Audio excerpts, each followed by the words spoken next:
देश की जनता को त्याग और सादगी का पाठ पढ़ाने वाले प्रधानमंत्री नरेंद्र मोदी अब खुद विपक्ष के निशाने पर आ चुके हैं। पेट्रोल डीजल कम इस्तेमाल करो, सोना मत खरीदो, विदेश घूमने मत जाओ, पब्लिक ट्रांसपोर्ट और वर्क फ्रॉम होम अपनाओ। पीएम मोदी की इस अपील पर अब महाराष्ट्र नवनिर्माण सेना के प्रमुख राज ठाकरे ने ऐसा हमला बोला है जिसने सियासी माहौल को गर्म कर दिया है। राज ठाकरे ने सीधे सवाल किया है कि आखिर हर बार बलिदान सिर्फ जनता क्यों दे? सरकार और सत्ता में बैठे लोग अपनी शाही जिंदगी पर लगाम कब लगाएंगे? इस वीडियो में आज हम बात करेंगे राज ठाकरे के उस करारे हमले की जिससे उन्होंने पीएम मोदी की सादगी अपील को लेकर सरकार की आर्थिक नीतियों, चुनावी खर्चे, फ्रीबी कल्चर और नेताओं की फिजूल खर्ची पर तीखा हमला बोल दिया है।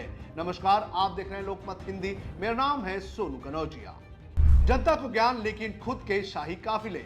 राज ठाकरे ने अपने एक्स पोस्ट में पीएम मोदी की अपील पर निशाना साधते हुए कहा है कि अगर देश की अर्थव्यवस्था सच में दबाव में है, अगर विदेशी मुद्रा बचाना इतना जरूरी है तो सबसे पहले प्रधानमंत्री और उनके मंत्रियों के सैकड़ों गाड़ियों के काफिले को रोका जाए। राज ठाकरे ने तंज कसते हुए कहा है कि जनता को पेट्रोल बचाने की सलाह देने वाले नेता खुद रोड शो करते हैं, हेलीकॉप्टर से घूमते हैं, फूल बरसवाते हैं और करोड़ों रुपए प्रचार में उड़ाते हैं। राज ठाकरे ने सवाल उठाया है कि क्या प्रधानमंत्री खुद देश से माफी मांगेंगे कि सरकार की गलत नीतियों का बोझ अब जनता पर डाला जा रहा है। जब पेट्रोल सस्ता था तब जनता को क्यों लूटा? राज ठाकरे ने याद दिलाया कि अंतर्राष्ट्रीय बाजार में कच्चे तेल की कीमत 90 से $100 प्रति बैरल पहले भी कई बार पहुंच चुकी है। मनमोहन सिंह सरकार के दौर में भी ऐसा हुआ, 2022-23 में भी हुआ, लेकिन तब जनता से इस तरह का त्याग करने की अपील नहीं की गई। उन्होंने पूछा कि जब कच्चा तेल $60 प्रति बैरल था तब भी देश में पेट्रोल डीजल महंगा बेचा जा रहा था। आखिर जनता से वसूले गए लाखों करोड़ों रुपए कहां गए?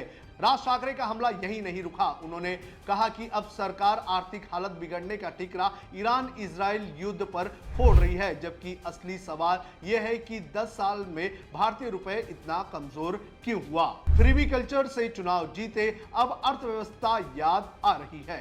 राज ठाकरे ने पीएम मोदी के फ्रीबी कल्चर वाले बयान पर भी करारा पलटवार किया है। उन्होंने कहा कि जिन मुफ्त योजनाओं का मजाक उड़ाया गया, उन्हीं योजनाओं के दम पर चुनाव जीते गए। उन्होंने महाराष्ट्र की लाड़की बहन योजना का जिक्र करते हुए कहा कि इस तरह की योजनाओं ने राज्य की अर्थव्यवस्था की कमर तोड़ दी। महिलाओं को आत्मनिर्भर बनाने के बजाय थोड़े पैसे देकर फिर महंगाई के जरिए जनता की जेब काटी जा रही है। राज ठाकरे ने सवाल किया कि अगर सरकार को लगता है कि फ्री योजनाओं से अर्थव्यवस्था कमजोर हो रही है तो क्या प्रधानमंत्री खुलकर कहेंगे कि अब ऐसी योजनाओं को बंद करने का वक्त आ चुका है?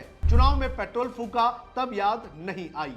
मनसे प्रमुख ने बीजेपी के चुनाव प्रचार पर भी बड़ा हमला बोला है। उन्होंने कहा कि बंगाल, आसाम, तमिलनाडु और दूसरे राज्यों के चुनाव में लाखों लोगों को बस और गाड़ियों में भरकर लाया गया, रोड शो किए गए, करोड़ों लीटर पेट्रोल फूंक दिया गया, तब पेट्रोल बचाने की याद क्यों नहीं आई? राज ठाकरे ने आरोप लगाया कि चुनाव जीतने के लिए पैसे पानी की तरह बहाए गए, लेकिन अब जनता से कहा जा रहा है कि खर्चा कम करो। विदेश यात्रा रोकनी है तो पहले पीएम खुद रुके।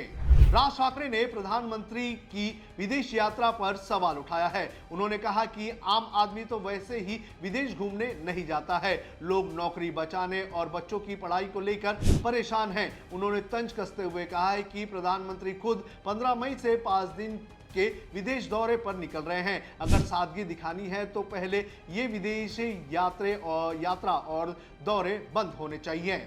मन की बात बहुत हुई, अब अर्थशास्त्रियों की सुनिए। राज ठाकरे ने पीएम मोदी पर हमला बोलते हुए कहा कि मन की बात बहुत हो चुकी, अब असली आर्थिक विशेषज्ञों की बात सुनने का समय आ चुका है। उन्होंने कहा कि देश को यह बताया जाए कि आखिर अर्थव्यवस्था इस हाल में क्यों पहुंची, संसद का एक विशेष सत्र बुलाया जाए, जनता को जवाब दिया जाए और सबसे पहले सादगी की शुरुआत सरकार और सत्ताधारी पार्टी से की जाए। राज ठाकरे के इस हमले के बाद अब महाराष्ट्र की राजनीति में बड़ी बहस शुरू हो चुकी है। सवाल यही है कि क्या सरकार सच में आर्थिक दबाव में है या फिर जनता को एक बार फिर त्याग के नाम पर तैयार किया जा रहा है।